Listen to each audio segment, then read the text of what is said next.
Valia, kamratyska Nemkavia, I komuniska mikrovikia, I sanemia Mejakhansk, pretensia, povlak koniam sociala Nemkavia.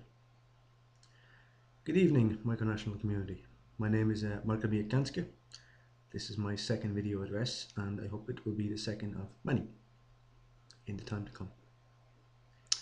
Well, the issue for discussion tonight, the topic, is the Kingdom of Rajputistan. Now, since this nation has entered our community, it has sown hatred and distrust among the community at large, and in particular, the Organization of Active Micronations. Upon its entrance into the Organization of Active Micronations, Rajputistan quickly showed itself to be of a persuasion that we find unacceptable. It soon became apparent that it keeps a deep distrust and hatred for the religion of Islam and those who follow it. A resolution was introduced, as some of you may remember, not so long ago, which called for barriers to be put in place for any nation of an Islamic majority that wished to join. Of course, as you can imagine, this was met with complete opposition. It was rejected, as the OAM is an open and friendly organization that works for peace among the different nations of the community. I remember how vocal Nemkavia was, and the Democratic People's Republic of Sandus, through its leader, Comrade Guillaume Sorga. We made it clear how much we did not approve of these views. But still, Rajputistan persists. Unfortunately, in condemning this event, Nemkavia and Sandus earned themselves a threat of war from Rajputistan. You may remember, I received an email to the Foreign Department here in Asturias, the government. How dare we threaten? How dare we make any sort of move against Rajputistan? How dare we? Those words in the email. How dare we? Now, if that is not the beginning of an intolerant micronational response, I don't know what is. We were threatened with war. War, friends and comrades. Those three letters can cause a lot of issues. Macronational or micronational. War is a big issue.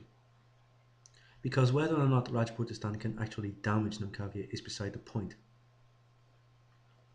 They wished to erase our nation's name from the map. From the map, friends. They wish for the total destruction of Nemkavia and Sandus. I don't even think they understand the meaning of what they said to us. I sat in this very office with Comrade Sakman, Comrade Anyaka. We discussed this. And we could not believe that such words could come from a micronation. We are a peace-loving people. In our existence, we have kept it that way. We have been quietly living in our corner of the micronational world, taking part in such things as the Organization of Active Micronations, and now, thankfully, the Grand Unified Micronational. We bother no one. The streets of Serenograd and the Stolenpora ring with life, and we live here of our own accord, and we bother nobody. Now, Rajputistan holds views that we find unacceptable. It is ingrained in the Nemkov consciousness that freedom of religion is one of the most important tenets of a free society. A free society, friends. Now, recently, the Kingdom of Rajputistan has issued an apology for its behavior in recent times.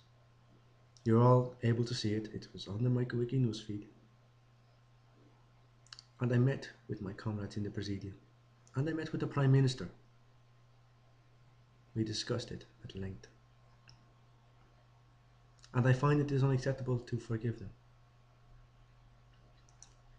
For the simple reason that they may be sorry for the threatening war on us, for threatening to erase our nation's name.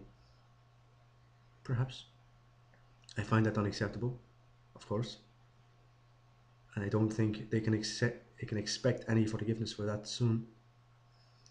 What troubles me most is that they do not profess any change of heart when it comes to their anti-Islamic views. None. In fact, in a following newsfeed story, they set out to explain why they are so anti-Islamic. And it nearly made me sick. Literally.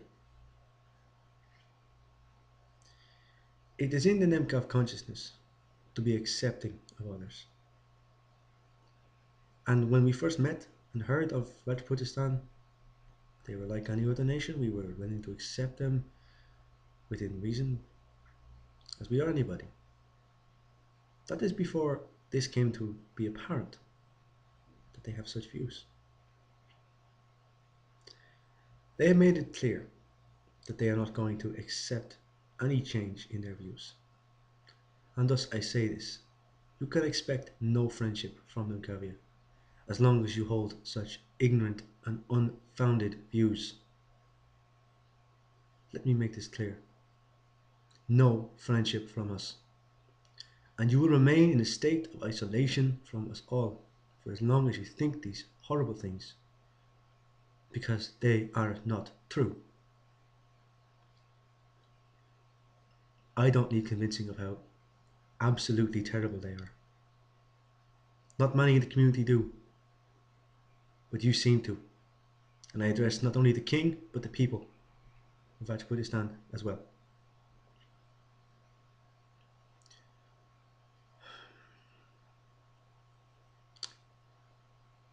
I know that is the wrong way to think of it. I wish that there could be some peace in our community. I really do. We unfortunately live in a time where conflict is rife. The Russian Civil War was but one part of the modern conflicting times. And I do not believe that Rajputistan has the best interests of the community at heart. So I appeal to all nations, both in the OEM and without. Don't accept these people, because they wish for no more than the destruction of freedom that every micronationalist strives towards and defends with every part of their being.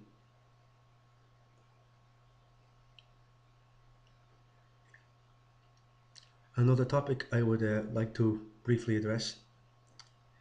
In recent times, we have seen the arrival of the Kingdom of Starland on the community.